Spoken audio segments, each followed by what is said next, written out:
Good morning. Now we're going to move on to some of the fun things that watercolor can do. It does a lot of magical stuff all on its own. You kind of have to think of watercolor as a partner in your painting. It has its own personality. There are things that watercolor will do very well.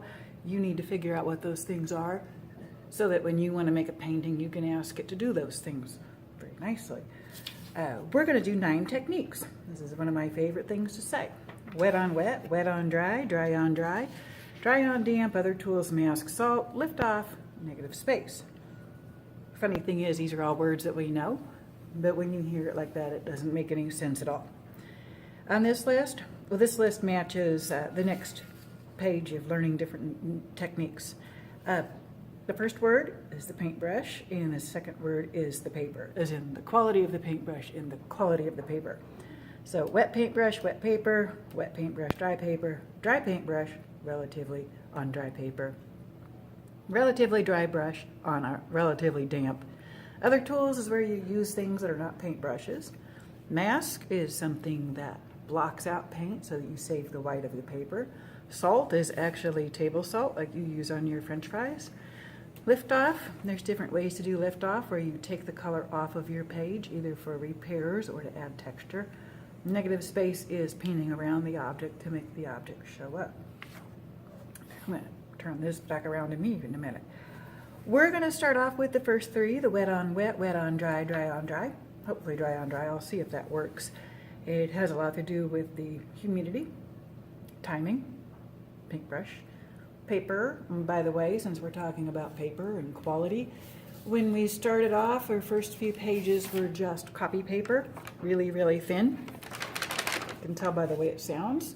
The next paper was drawing paper. It's a little bit thicker, holds a little bit more water and color than the copy paper does. We're going to move on to Canson mixed media paper, which is, it will take watercolor pretty well. When you start to shake these papers, you will hear the change in tone. The lower the tone, the thicker the paper. This also has a little bit of texture, which is nice for your paintbrush strokes.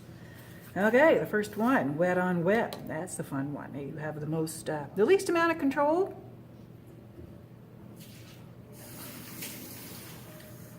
Forgot I needed to change out my watercolor cups because I don't want that color to contaminate my paint. I want fresh colors. Ooh, I got blue in my orange too. I'm just gonna have to live with that.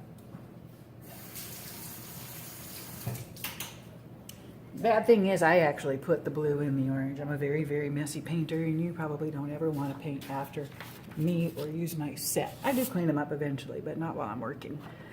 Okay, wet on wet. I have to have wet paper and wet paint and wet paintbrush. I already went through and did the little drops of water on my colors. I'm going to use analogous colors. I'm going to start with yellow, add orange and red because this is going to blend. When you're doing wet on wet, the watercolors kind of swim around, they blend. You have a little bit of control over it, as in how damp things are and what colors you pick. But it's going to go off and do its own thing while you're not looking. So I'm going to start with yellow, and I want a generous amount. I'm just going to go ahead and do the sunset.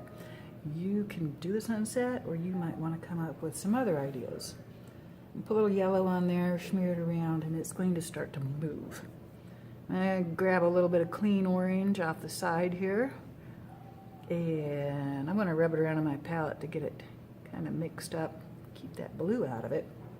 I'm going to go ahead and put that right on close to my orange because it takes, close to my yellow. I can't paint and talk at the same time. And then the next color on the color wheel would be red. I know that these colors are going to look good together. They'll blend together, so when the color edges get soft and they mix, I'm going to be okay. I'm going to go right on to purple.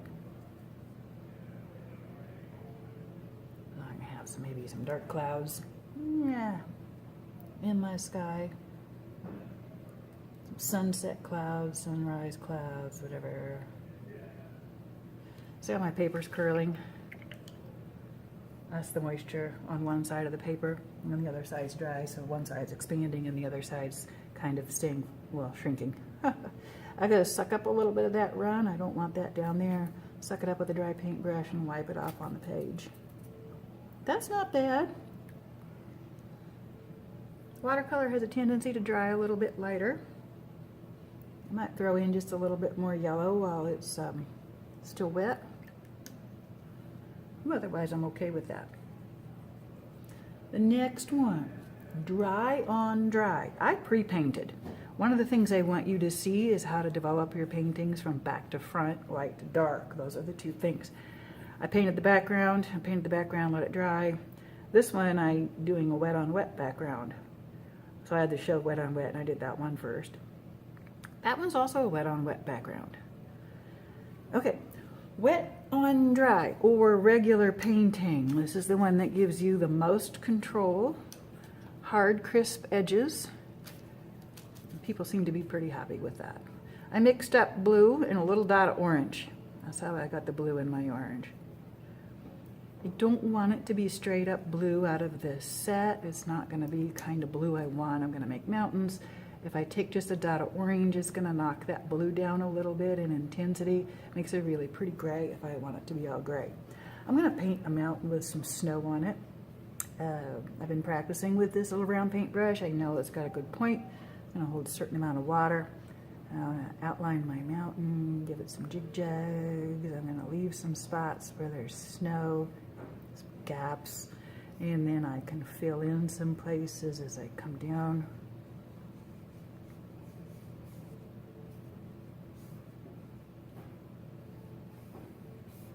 So this is wet paintbrush on dry paper. It gives you the most control, nice crisp hard edges.